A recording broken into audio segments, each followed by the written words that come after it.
नाज़रीन, पाकिस्तान में ज़लज़ला, सैलाब और मौसमियाती तब्दीलियों से मुतालिक अहम तरीन मालूमात फराहम करने वाला इदारा मेट्रोलॉजिकल डिपार्टमेंट पाकिस्तान किस तरह काम करता है, ग्लोबल वार्मिंग के पाकिस्तान पर क्या असरात मुरतब हो रहे हैं, मौसमियाती तब्दीलियों का असल सबब क्या है, इस तनाजुर में इदारे क्या इकदाम ले रहे हैं, जानते हैं नुमाइंदा बोल न्यूज़ मोहम्मद अलीजा खान से, जिन्होंने director general meteorological department Pakistan Mehar Sahibzada Khan से खुसूसी गुफ्तगू की है। हमारे साथ डीजी मेट माहर साहिबजाद खान साहब मौजूद हैं। उससे बात करेंगे पाकिस्तान मेट्रोलॉजिकल डिपार्टमेंट की फंक्शनिंग के हवाले से, वो कैसे काम करता है और इसमें क्या क्या इक्विपमेंट्स इंस्टॉल हैं, ओवरऑल पाकिस्तान में जो क्लाइमेट चेंज है इस हवाले से क्या इकदाम लिए जा रहे हैं।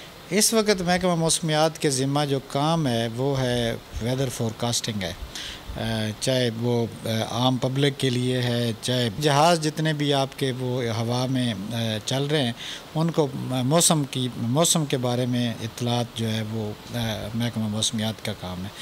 इसके अलावा एक लाहौर में हमारे पास फ्लड फोरकास्टिंग ऑफिस है जो कि दरियाओं में पानी की सूरत हाल से लोगों को आगाह रखता है।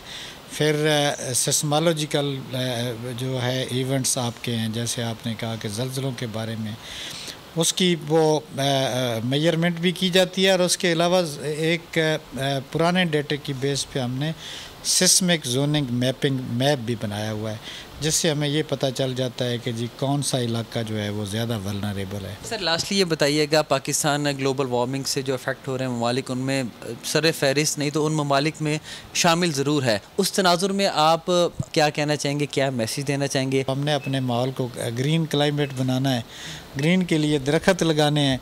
अब दरख्त लगाने की बजाय ये है कि हमारी लैंड यूज़ जो है ना वो कम होती जा रही है। बहुत शुक्रिया सर, आपने बड़ी सेर हासिल गुफ्तगू की। नाज़रीन, आपने इनकी कीमती राय जानी। इनका ये कहना है कि शहर जो वर्टिकली फैलते जा रहे हैं इसको रोकना होगा, हमें ख़ुद से आगे बढ़कर इक़दाम लेने चाहिए, दरख्त लगाने चाहिए, माहौल दोस्त इक़दाम लेने चाहिए ताकि क्लाइमेट चेंज से जो हमारा मुल्क इस वक्त मुतासिर हो रहा है इसके असर को कम किया जा सके।